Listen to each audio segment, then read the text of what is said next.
Welcome, everybody, to another Economics Happy Hour. My name is Matt Rosu. And I'm Jadrian Wooten. And pleased to have you here. Jadrian, how is January going? January is going well. We're recording this on January 5th, so we're 5 days into the new year.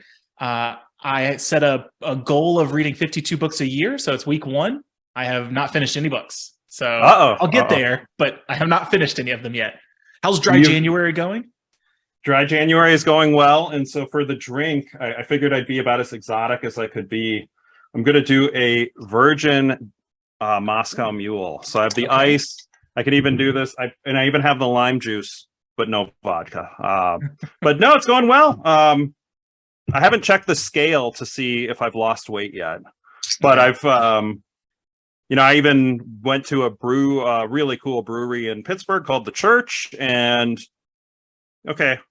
the beer there looked good, admittedly, right? But I have been to this brewery and I can confirm the beer is good. But it was not $100 good. I will say that. So I am pouring myself a virgin Moscow Mule. And what do you have for your drink this afternoon? I'm going to try to make sure. So one of my goals with this podcast is I want to make sure that I have a different beer every single time we meet. And a little part of me, I really want to try to have a different brewery. So I think at least in the beginning, I'm going to try to have a different brewery. And at some point, I think we're going to overlap. So I reached deep into the back of my fridge to get this one. Mostly because I have multiple. This is more than anybody needs to know. I have multiple fridges in the house that all contain beer. So I've got the spare bedroom beer fridge. That's the quick access beer fridge. I've got the garage beer fridge, very traditional bulk beer fridge. And then every now and then a beer makes its way into the main fridge. That's usually by accident. This is a main fridge beer. It is a Devil's Backbone Vienna Lager. I've had Devil's Backbone before. I don't know that I may or may not have had the Vienna Lager, but I know Devil's Backbone is good. Yeah, mild, toasted, and caramel notes. If I can find it, Lexington, Virginia is where we're coming from today. And that was not on purpose. That was not a Virginia choice. I think I probably just I have had the Vienna Lager, the beauty of Untapped. I rated this. I rated this as a 4. Have I had it? What? Have I had it? Let's see. My friend Steve has had it. You have had it. Did I like it? If I had given it this rating, I would say no, you didn't like it, to be perfectly honest. Would I give it 2.5? Oh no. Oh no. That's why it was in the back of the fridge. That's why it was hiding in the back of the fridge. So all right. Hopefully it tastes better this time. So cheers to exactly. Cheers. I'll pull it up. This is my rating system for beers has changed tremendously. I think whenever I first started, I was really picky. And then I kind of got into like a nice little sweet spot where I say above a 3 is drinkable. If it's below a 3, it's usually not drinkable. So that makes me very nervous for a 2.5. 3.5 is like a solid everyday beer. A 4 is a pretty good beer. So anytime I see ratings where like the average is like a 4.2, I'm like, yes, that's going to be so good. That's got to be great. I think we talked about this last time, is if you can get people with as much variety as beer drinkers have in their preferences, that the majority of them are giving it above a 4, that's a good sign to me. We talked a little bit last time with IPAs. I think generally they're pretty highly rated. So mine 3.75 and 4. I'm a very bell curve on mine, and those are the height of the bell curve, 3.75 and 4. I don't know why I gave it a 2.5. I like first drink, lots of caramel notes. It definitely has that. I think this is pretty good. That's good. I gave it a 4 whenever I tried it. So old me did not like it. Maybe you had something to eat that didn't match with it or whatever. I've grown up a little bit. Maybe that's what it is, right? And I gotta say, I think this is the first time I've ever had a virgin Moscow Mule. Can you tell the difference? I don't know that I can. And now, admittedly, if you put 2 right side by side, I probably could tell the difference. Yeah. Okay, I'm gonna go back in my Untapped. I'm gonna look at this. But it's pretty delicious. Yeah. Oh yeah, no, I've grown up, Matt. I had this in 2014. Oh, okay. At a location called the Hamilton a bar in DC. So I'm going to blame it on DC. I think that's probably why I didn't like I it. think I've been to the Hamilton, so yeah. That's my blame favorite thing. Washington. I love that about Untapped is I could be like, I had this beer 8 years ago in Washington, DC. Well, it's always fun to blame stuff on Washington. There's always they don't get enough blame as in general from everybody, right? Yeah. So you just made that comment about I'm gonna share a personal story about a virgin drink that still cracks me up to this day. So as soon as you said you couldn't taste the difference between that, or that it wasn't noticeable. Yeah. Whenever it was probably 8 years ago, I went to Jamaica for a friend's wedding, and I stayed in an all-inclusive resort. Okay. And I was pumped, right? Like right out of grad school, like this is amazing. And I spent most of my free time on the beach drinking strawberry daiquiris because I was like, oh, I'm not going to drink too much, but like I'd like to enjoy myself. And I kept going to the little bar and going, strawberry daiquiri, please. And I'd go back, read some, strawberry daiquiri, please. And I'd go back and read some. And I kept going back and forth. And I was like, man, this all-inclusive resort, they don't put any alcohol in these strawberry daiquiris.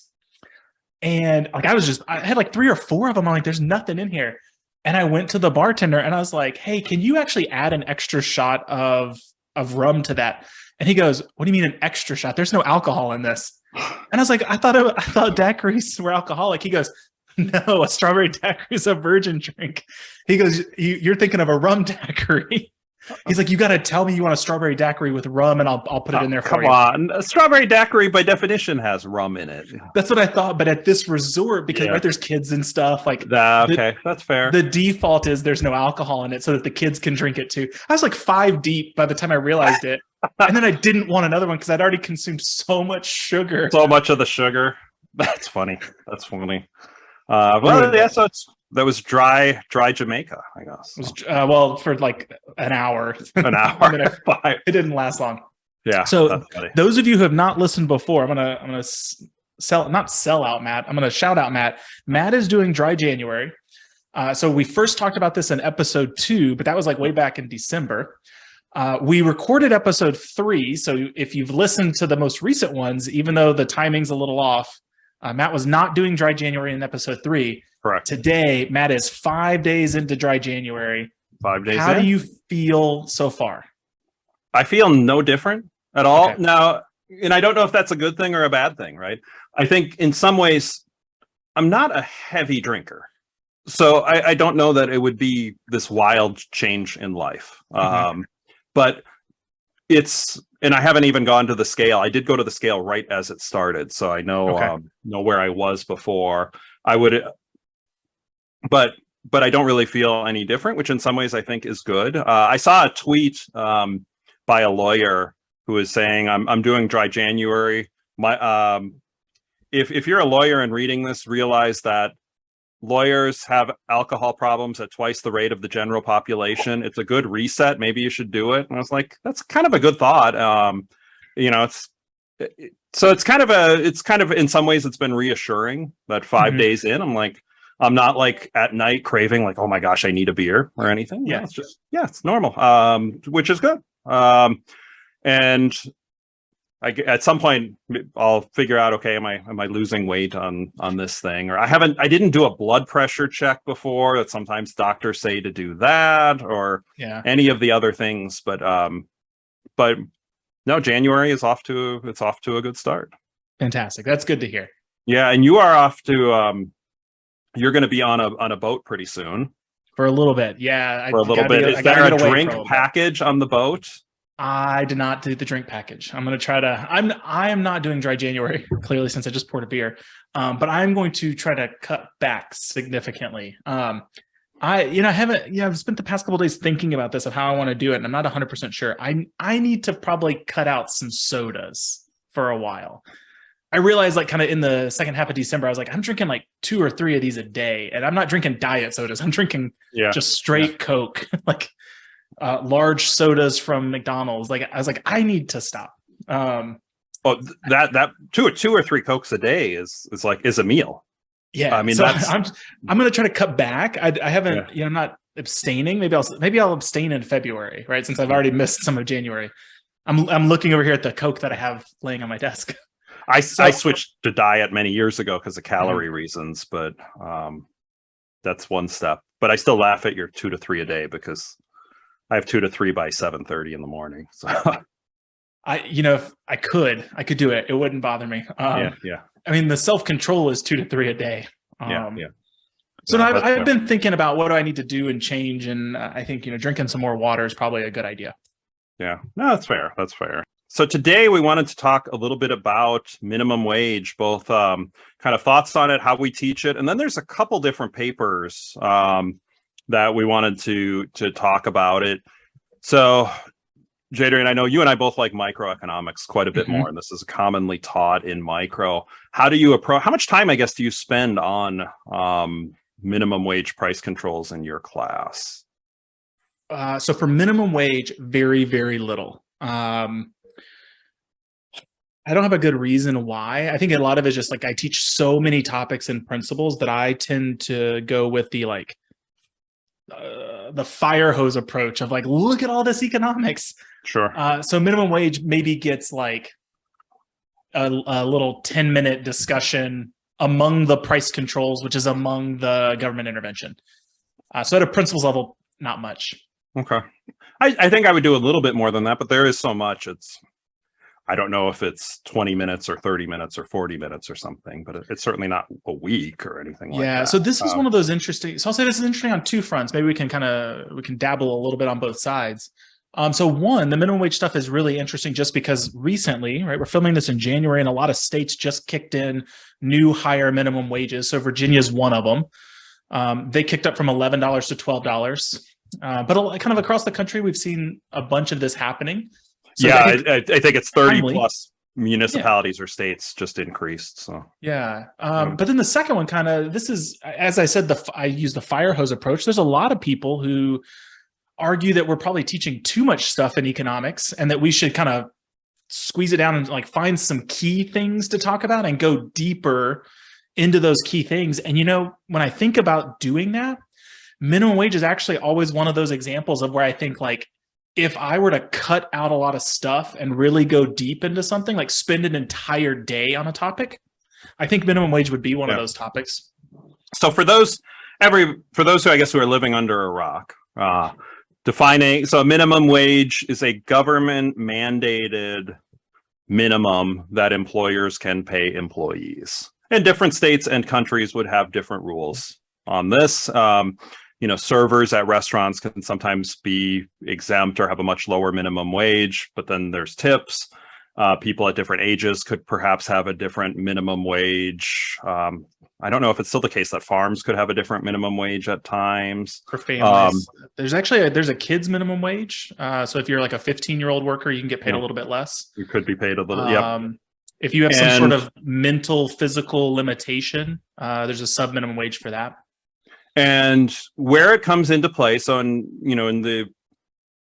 think there's the positive analysis, and then there's the normative analysis. Positive analysis, what is happening, or what does theory say should happen, and what does research say happens. Normative analysis is what should it be, and in minimum wage is one where there's very much to me like the positive, but then you take the positive analysis and everybody will have their different normative views on that.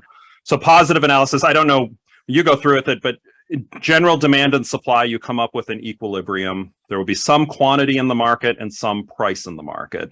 And for workers, of course, there's some wage and some number of people working. And it's weird to say in the market because, of course, there's hundreds of different sub-labor markets. So minimum wage was most likely going to apply when it's lower skilled. And I say lower skilled, but like entry level, in the term lower skilled, it sounds derogatory. I'd love to have a different term for that. But I think a lot of people have switched it to just low wage industries. Just low wage industries. Okay. Yeah. Low wage. So low wage jobs where there will be some equilibrium, quantity, and price. So if the minimum wage is not binding, and in Pennsylvania, I could argue, I don't think it's binding anymore. Very much, at least. It's $7.25 an hour here. And I'm in rural Pennsylvania where the cost of living is pretty low. And maybe you see it at some places that hire 15-year-olds, but Most places are at 10, 11, 12, 13, 14, $15 an hour. So the minimum wage here isn't binding. If it's not binding, basically theory says, okay, there's nothing, right? There's no change. There's an equilibrium price. Which is the wage. There's an equilibrium number of people working. And if the minimum wage is lower, it won't affect it. If the minimum wage is binding, so if the minimum wage is higher than the equilibrium, what theory predicts is the quantity demanded will exceed, the quantity supplied will exceed the quantity demanded. So the number of people willing to work will go up because the wage is higher. The number of firms willing to hire at that wage will drop because the wage is higher. And you would end up seeing a surplus of workers in the market. And where that would manifest itself in statistics is you should see a higher unemployment rate. That's my quick 2-minute positive analysis on that. Anything on the... I'd put one asterisk on it, right? Everything was spot on. I think you summarized it exactly how it's taught. But the only thing is that is the analysis for a competitive labor market. So, right, general supply and demand curves, lots of workers, lots of firms, perfect information, generally homogeneous workers, like easily interchangeable workers. So competitive labor markets, we would expect to see and actually you actually kind of said it in the application, except not like kind of backwards, right? So smaller towns are probably not very competitive, not a lot of places you can work, not a lot of workers available. So it's a little bit... It's a thin market. It's a thinner market. Yeah, that's a good way to put it. Stepping in because we had a little technical glitch and lost 30 seconds of our video and audio. But Jadrian was finishing his point that what I was saying holds, but for a competitive market, and that if you're in a thin market or a market where there's only one buyer of labor, things could be a little bit different. I then jumped in to talk about how a lot of the minimum wage discussion differs between positive and normative analysis. Now, positive analysis, that's the analysis of fact, the analysis of what is happening. If you do X, Y will occur. Whereas normative is a value judgment analysis, and we'll resume with my thoughts on value judgments in our original conversation right now. And then there's the normative of what everybody thinks. And then there's a whole bunch of research that drives on the normative views on this. I'm happy to start, or if you wanted to start on what your thoughts are on the minimum wage. Yeah, so I said that there was an asterisk, right? So let me give the non-competitive story of how a minimum wage impacts non-competitive markets. So I don't cover minimum wage very much in my principles course, but I did teach labor economics for like 8 years, and that section got like an entire week about minimum wages and impacts and things like that. So like that's where I get a lot of the background. So the big thing in non-competitive labor markets. And this has always been my frustration. People, I'm probably guilty of it too. When we think about non-competitive labor markets, we typically think of companies that are really powerful. So like there's only one place you can go work. So like the old stories are like the coal towns, coal towns of West Virginia and Pittsburgh. You can only work for one company and there's no other place to work. And there's still some kind of these are known as monopsonies. So I should say, like, if there's only one place you can work or one place hiring you, that's a monopsony. If there's only a couple places you can work, so say 2 or 3 restaurants, that would be a monopsonistic. So it's like one of my favorite words in economics. But we always tend to think about it as like it's these bad companies that are pushing wages down and not paying people. And one of the things that I always try to remind my students is that if there's only 2 or 3 places you can work in town, yeah, there's few places you can work, but you could move and go work somewhere else. And the problem is people don't move. And so I always try to remind my students that like these monopsonistic industries where there's not a lot of great jobs, part of that issue is that people also aren't leaving those towns. And so it's actually two sides. Like the reason they have so much power is because you're not leaving. Yeah. And they'll only have power if there's an outsized population relative to the number of firms. They could easily, if there's a one stoplight town, they should, in theory, have fewer people who are eligible for those jobs, and the power could actually go the opposite way, where the workers have a little bit more power. Yes. So in these particular industries, if you have a situation where there's only one place you can work or a few places you could work, it's possible that they're pushing wages below the competitive level. Kind of, it's still a market. It's still a market outcome, but that market's outcome is less than a competitive outcome. Correct. And I can give you another example that actually is in the news recently that's, I think, really interesting. In minimum wages and those examples, there is a so this is a theory positive analysis story. There's a very thin narrow of wages. So below the competitive, but above that kind of power wage. If the minimum wage is there, you could actually increase employment and increase wages. But as soon as you kick above the competitive, it reverts back to the story that you just said. Yeah, so it's like a super narrow sliver of wages. But it's always one of those, like, it's theoretically possible. So I don't like to leave that out. But I'll give you a really good example. So, I said coal towns as the monopsony one. This is actually something that just came out last month, or at least a proposal to pay teachers higher wages and set a minimum wage for teachers in the United States. So kind of a national teachers minimum wage. Aside from this is actually, I think that's super interesting, mostly because we always talk about minimum wages for low wage workers. And this is minimum wage for like people making $60,000. Like, these are not like what we would normally think about as minimum wages, but it's a really cool example, I think, actually, of some of that monopsonistic power that we don't think about. So like coal towns are really kind of an easy example, but if you live in a town and you want to be a teacher, there are only so many schools, right? There might be only one school district you can work at. There might be a private school that you can work at. And so there's some monopsonistic characteristics in the teaching market, but like we would never think about a minimum wage in a job that pays above the median. Given there, I mean, it's pretty, you'd have to be pretty rural and isolated and spread out to not be within a 40-minute drive of a dozen, maybe not a dozen districts, but I'm thinking you're within a 40-minute drive where I'm sitting, which is rural Pennsylvania. Yeah. I wouldn't say there's monopsony power on that.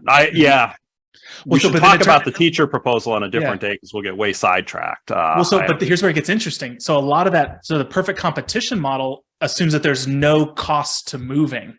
So that's part of that other monopsony part, right? Like I could go work in the neighboring school district, but now it costs more money to go move to that scenario. So there's like little bitty parts that we always kind of ignore in the competitive market story. Yeah, I don't think you need to move as a teacher, though. I mean, like there's so many districts so close by. It could be there, but no, I think the teaching one, I think that's almost a separate episode. We should do a bonus episode when we decide to do a paid Substack. It's so interesting because like these are not that's not a normal job to think like they need support. And I think this is going to get into the normative side of things that we're about to move into. We don't typically think about a job that already has a median pay of like $60,000. That's above the median income in the United States. Like why are we looking at that particular occupation? And then again, it goes to the normative side. So normative economics, I'll help us transition into that. What should we do? Yeah, is what should be done. And this is where I think economics gets super interesting. Because it asks people to essentially do cost-benefit analysis of the positive analysis of what you're kind of willing to give up for things that you think are worth it. Yeah. So on the minimum wage, normative wise, is there a perfect minimum wage in your mind?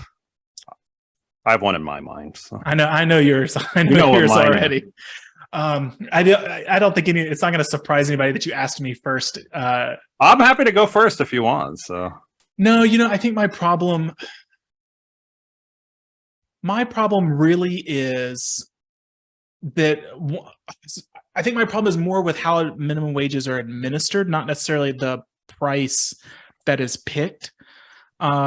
Mostly because I think when we think about minimum wages, you talked about it in the beginning when you first introduced it. It's a price that is applied to some sort of jurisdiction. So if it's a state minimum wage, it's applied across the state. If it's a city or a county, it's across the city and county. But my problem with the way the minimum wage is applied is that it really depends on where you live. And so setting a minimum wage of one place versus another doesn't account for cost of living and things like that. So I do support a minimum wage. I would like to see those be more jurisdictionally based. I don't like the idea of a national minimum wage. I don't like the idea of a federal, a state minimum wage. I really sort of think it should be kind of a county's choice if they want to do it. And if they don't want to do it, then maybe my answer is they don't have one and it reverts down to zero. So I'm in favor of like lots of wages. Okay. Yeah. And I if there's to be minimum wages, I definitely say yours more than mine, which more than what we have. But my minimum wage, I think, is the general rule. They're counterproductive. I would rather see it be zero. And I think that they've caused a lot of damage. So here's the thing, society. though. If you just said Pennsylvania, almost every place pays above it, then a minimum wage of $7.25 is ineffective. Are you saying just shoot it down to zero or just like leave it and never change it again? Right now, well, at the moment, we're kind of, it's basically the same for most people, right? Mm-hmm. Because, maybe there's a small subset that couldn't get, doesn't add the value to a firm of $7.25 an hour and can't get hired at $7.25 an hour, but that's a pretty small subset at the moment. And so, the second best minimum wage to one that's zero is one that's so low that it doesn't matter. And because in many ways, right, there's no analysis, but there's no factoring on that. But I just see the harm that it causes to be pretty incredible. Well, one, it's predominantly teenagers, I think if you look at a study, somebody will say, no, more, it's not just teenagers who are on there. There's this big percentage. Well, teenagers is a tiny percentage of the overall population, right? 16 to 19-year-olds, it's 16, 17, 18, 19. It's 4 working years. And it's the dominant portion of minimum wage workers, at least when they were a little bit lower. I don't know how it flips when it's 15, 16, 17, 18 an hour.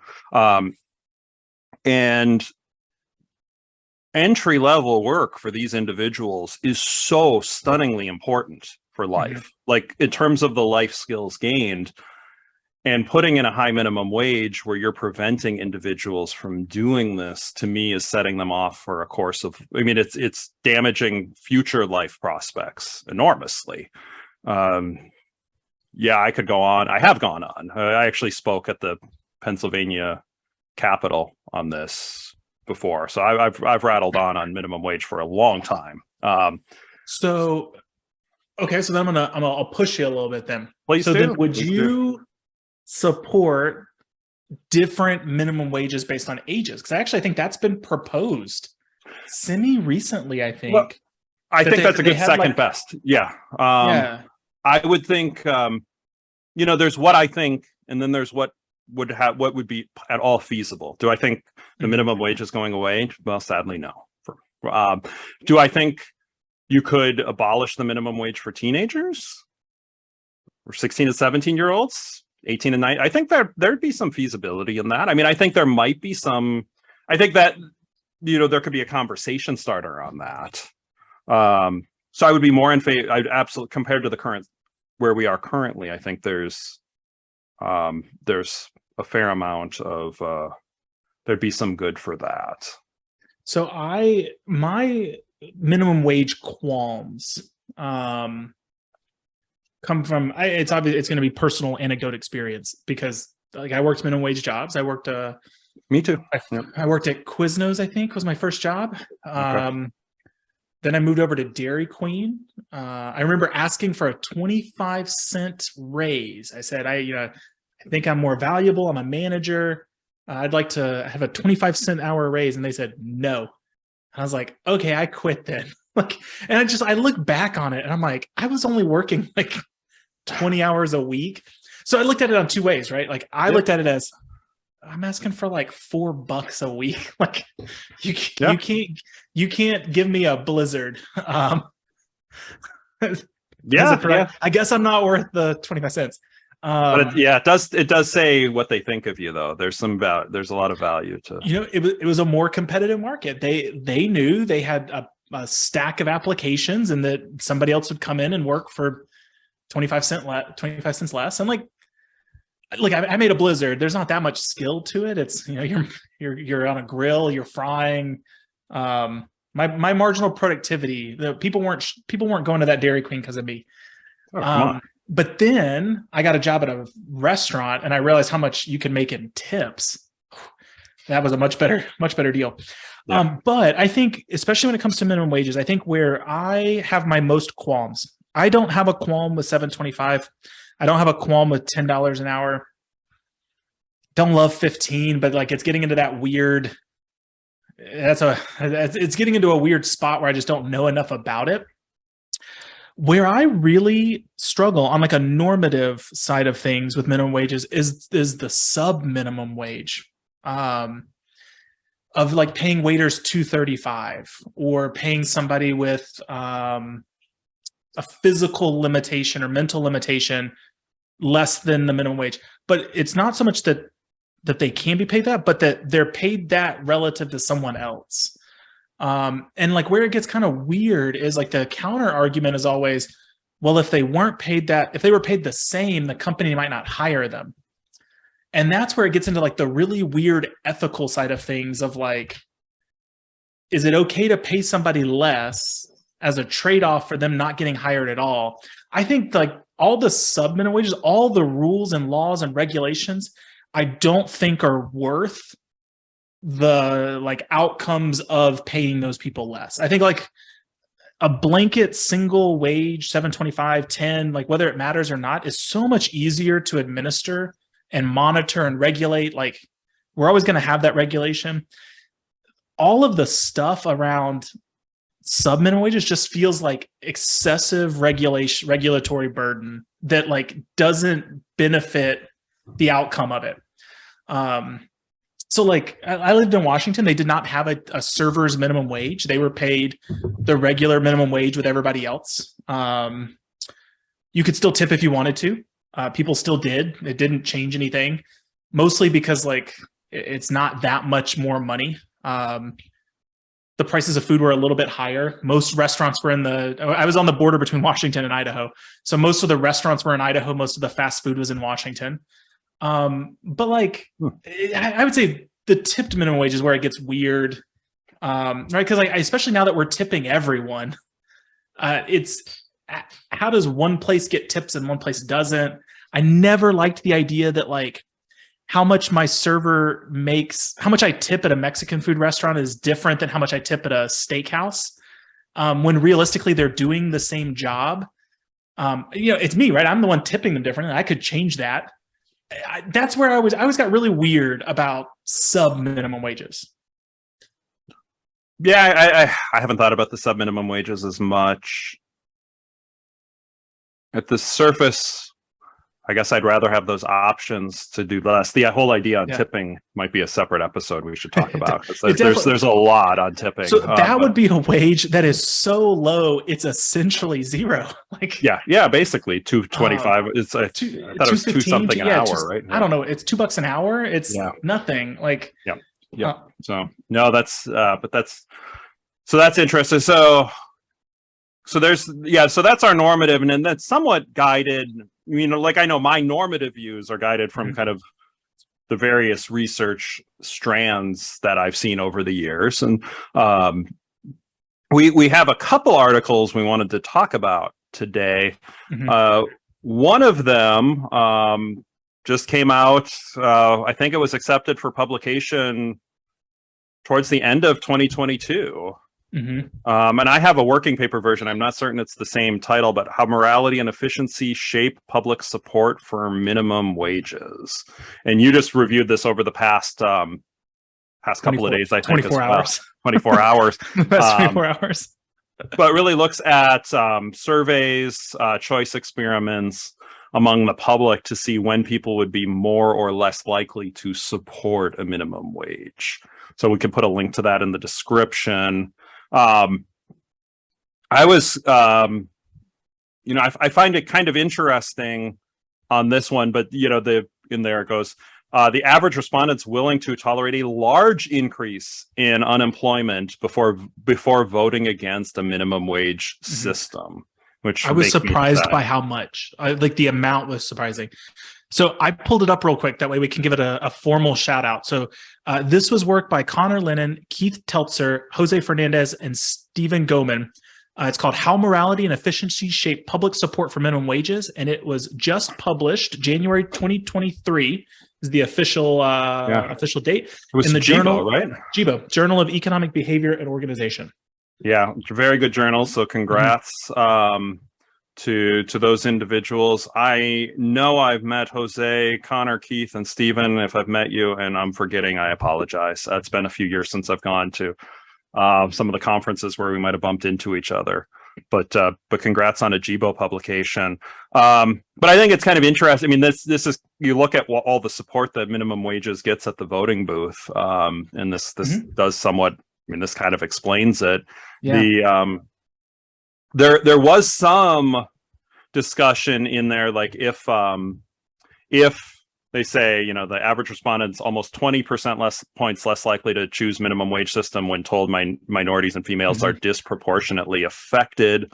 That is part of my qualms with the minimum wage. I didn't actually know anything. I don't know if there's research showing women may be more affected than men by it. But I mean, it was, there are quotes, there's some of the why it was passed in the first place. Several different places that have passed it for blatantly racist reasons. So I do know the data a little bit on this. So women are overrepresented in minimum wage positions, and African Americans are overrepresented in minimum wage jobs. I don't know about Hispanic workers, and I'm going to go on a limb and say I don't think Asian workers are overrepresented. I would imagine they're underrepresented given their kind of their overall median wages.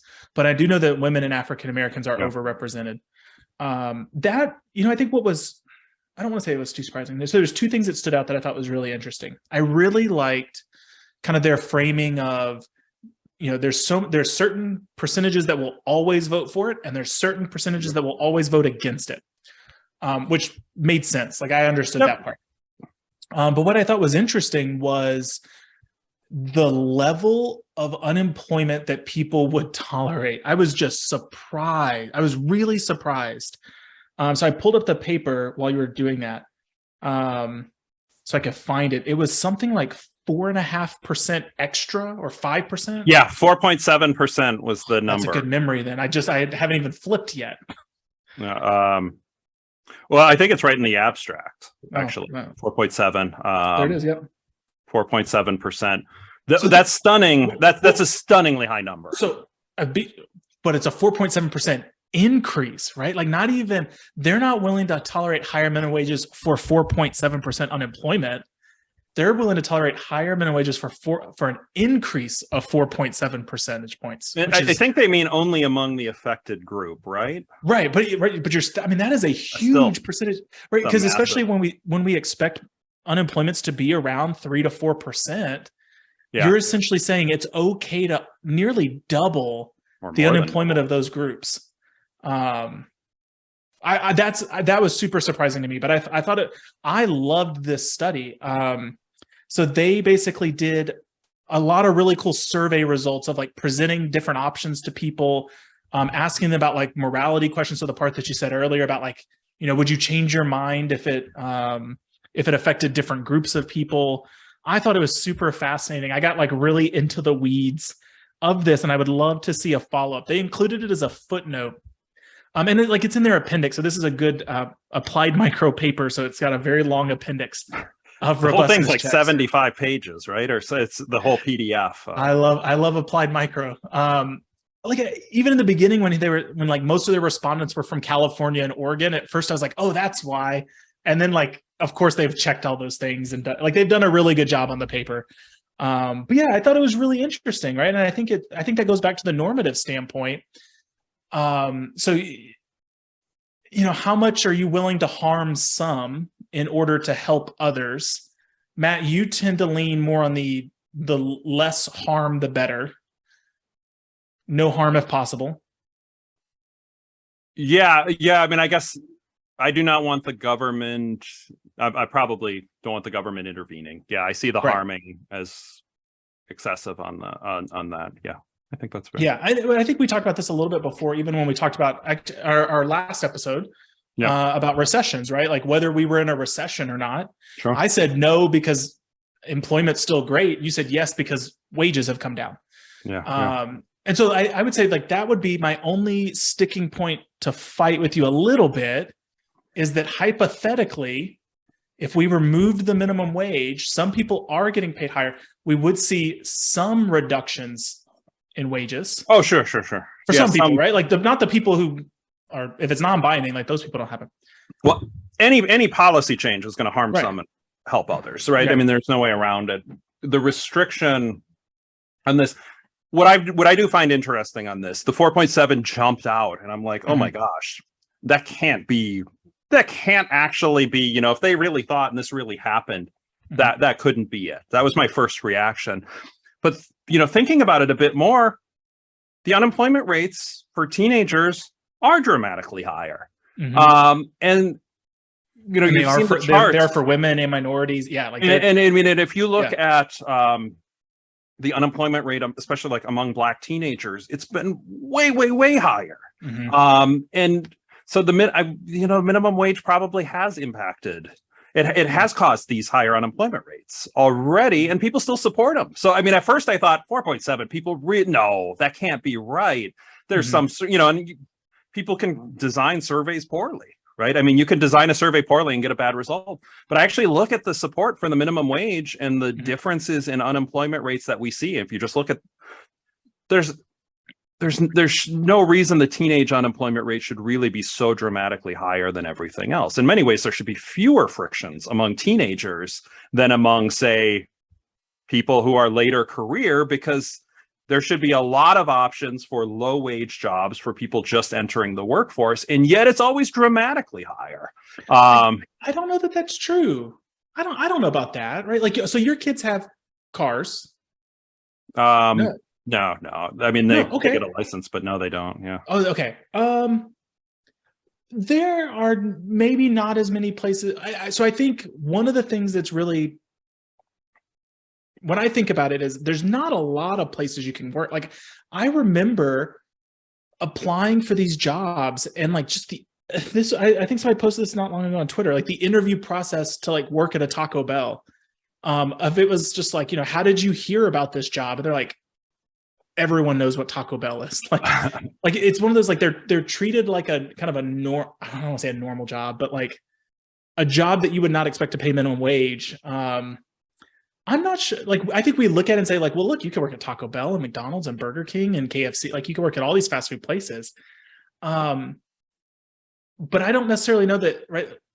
We assume kind of easy entry into those jobs. And I think right now, like pandemic wise, we're seeing like they're just trying to grab as many people as they can. But I can see people being picky, especially teenagers, about where they work. Because I see that at least on campus, where I'll see students who will say like, oh, I'd really like a part-time job. And I'm like, oh, great. Aubon Pond is hiring. You should go work there. And they go, oh, no, I don't want to work there. I want to work at the library. And I was like, but the library's not hiring. You want a job? Aubon Pond is hiring. And they go, I'm going to wait and see if I can get a job at the gym. Right? Well, like they want certain jobs. I think some of that could be why we see such high unemployment rates. But that's going to happen with every group. And in theory, there should be more options available for. But I think for me and you, we have to pay bills. Like we've got some responsibilities. Like we will work anywhere if we get desperate enough. I think especially college students, high school students, I think they can be a little pickier. Oh, you're not right. You're not going to kick them out. You're not charging rent. Right. Like if they're like, oh, I don't want to work there, I'm going to wait. I'm going to apply to this other job. You'd be like, okay, that's fine. Go ahead. Yeah. They could be slower on the search process. I think it's on the search side, right? Like, I think it's purely on the search side where they're trying to find the right job or where they're working with their friends, that they're not just taking the first job available. They can afford to be a little pickier because they have time. So, but I think the difference is Yeah, I mean, if you don't buy into the differences being tied at least significantly to the minimum wage, and I think given we should bring up what happening now, right? The unemployment rate among teenagers should be quite a bit lower now than it has been historically, even though because the minimum wage is such a lower binding constraint, at least in states like Pennsylvania, where and that would help, I guess, prove my hypothesis if it's much lower now, because the unemployment rate was close to 4% 5-6 years ago, or 4 years ago. Unemployment rate is not that much lower now. But see if I can find it. Let's. I don't know. So see, I'll get my Google searching skills. The teenage unemployment. But I think the public has supported minimum wage. I think it's definitely. I would imagine it's lower. No, July. So this is July 2022. That's the first one I just pulled up. Yep. It was still at 8.5%, but down from nothing. Down from 10% in July 2021. It down from probably 16% in July? I bet it was in 16% 5-6 years ago. It doesn't. Well, it says July 2019, 9.1. Teenage unemployment remains near a 68-year low as tight labor markets draws in a younger crowd. This is a Fortune article that came out in May. We could look that up and link to it. So to the extent that the one thing where I think the unemployment rate increases are a bit misleading among the minimum wage is, so if you have a market without a minimum wage, or let's say Pennsylvania where it's $7.25, which is in many places it's like there's no minimum wage, and then you put in one for $16 an hour, where most of the Targets, the Paneras, the Starbucks are paying maybe 12 to 15. The fast food restaurants, they're still probably paying over 10 here. You would have some subset of workers who are making, say, $11 or $12 an hour, that are, if they've accepted that job, naturally that's the job that they think is the best job they're going to have, right? That, if there was a dramatically better option out there, we would trust people would go find the dramatically better option. So if you put in a minimum wage, some of those individuals would keep the job and just make more. Or maybe it's not even those individuals, but the people 2 years later down the road, the next 16-year-old. But there would be a different set of workers who, I'm not going to work for $12 an hour, but if you pay 16 or 17, they'll jump into the labor market. Yeah. And so the total number of people working in those particular jobs might not drop, but it might go to the individuals who don't get as much as economists would say producer surplus. So I don't know that the unemployment rate or the employment and unemployment tells quite the full story. Yeah. Especially the total employed. But I brought this up with a reporter the other day. You can be employed for fewer hours at more per hour, and you might make the exact same, right? Like maybe you're going to get paid the exact same dollar amount, but you're going to have fewer hours.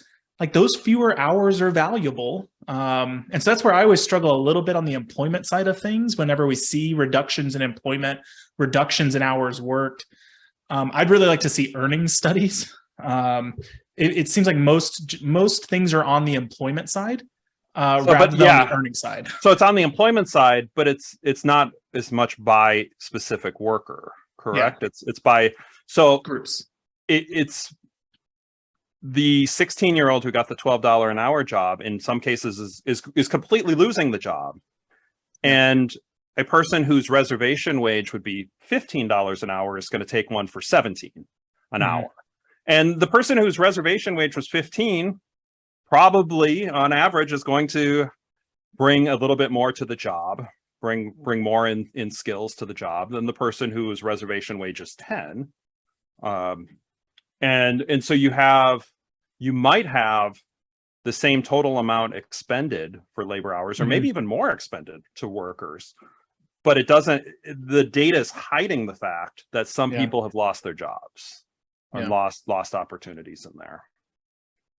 So that pulls up the next article, but I mean, we've been talking for a while. We knew this was going to be an important topic. I'll summarize the next one, but I think I can summarize it in a fast way, because I think this brings up exactly what you said. Right? It's not just Matt and I talking about this back and forth.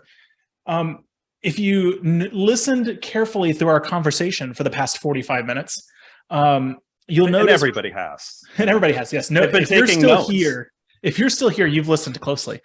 Neither Matt nor I really talked about like the research says this, the research says that, and that's on purpose. Because what's kind of interesting is that there are economists who have kind of generalized the research, but they tend to ignore the other side that finds completely different outcomes. And it's not a situation where like economists don't know what's going on. I think it really, and this is the way I always describe it to people, discussing the minimum wage and the research on minimum wage is very particular to what you're studying, where you're studying, how much it's changing, what group is impacted, when it's being impacted. Like minimum wage changes that happen during the Great Recession are going to be very different than minimum wage impacts that happen in the 90s during a boom. And one of the problems with that is it creates a series of research or a line of research that finds all sorts of different outcomes. So there was a paper published, it was accepted last year. I think it's officially published. I think I printed the published version by David Newmark and Peter Shirley called Myth or Measurement: What Does the New Minimum Wage Research Say About Minimum Wages and Job Losses in the United States? So it is not a meta-analysis, but it's kind of a summary of not actually what should you believe about the minimum wage, but I thought it was really interesting the way they framed it. It's a summary of how people summarize it's a summary of a summary. Summary of how scholars have summarized how scholars summarize it. And so it's really interesting. And essentially that they kind of break down how other economists talk about minimum wages when kind of the median result is that there's job losses. And then you get into kind of a debate of like, I think it was like negative 0.1%. There's negative 0.1, I think it was the elasticity. So like that would mean like a 10% increase in the minimum wage would drop employment by 1%. And so even though like kind of the median result of all these studies is negative, you have people on both sides who kind of say all of the results are it's negative, or it's overwhelmingly negative. Or on the positive side, it's the results are that there's no impact whatsoever. So it was interesting just kind of as a study of economists, how we talk about it. And I think you and I just did a really good job not falling into that trap, but maybe it helps that we read the paper. Could be, yeah. We'll link to the paper for those. The four key conclusions they write, right? There's a clear preponderance of negative estimates in the literature, which means minimum wage increase would cause job loss. The evidence is stronger for teens and young adults as well as the less educated, which we kind of have alluded to that during our conversation, more likely to be losing a job. The evidence from studies of directly affected workers points to even more strongly to negative employment effects. And for the evidence from studies of low-wage industries, looking at the industry as a whole, is less one-sided. So the three, clear preponderance, evidence is stronger, teens and young adults, directly affected workers, and less strong, weaker, right, from low-wage industries as a whole. And kind of point people to those articles. Although after listening to this, I think everybody's in good shape now. So. If you've made it this far, you can also handle this article as well. Yeah. So I think that was a good one. That kind of sums up that last portion. Is like but I think that matches Connor and Jose's paper. Even if there's negative items, right? Like the positive analysis, I guess maybe this will tie it all together. The positive analysis says, hey, it's probably going to decrease employment. Like that's most of the evidence says it's going to decrease employment. But what I think was really cool about Connor's paper is that the article is basically saying, okay, people are willing to put up with it. They're fine with that. And it explains why there's such strong survey results for it and I think that's where economics is super interesting is like, okay, we have all this data that says, look, people are going to lose their job. But I think what's really cool, an applied statistician could come up with that same result. And I think where economics is really interesting is not on the positive side. I know like that tends to be where, especially recently, people focus on like the empiric side of things. But I think where economics is super interesting is on the normative side. Okay, people lose their jobs, but people still support it. So how do we respond to that? How do we implement how do we get people to implement these policies and then help the people who lose their jobs in the process? Yeah.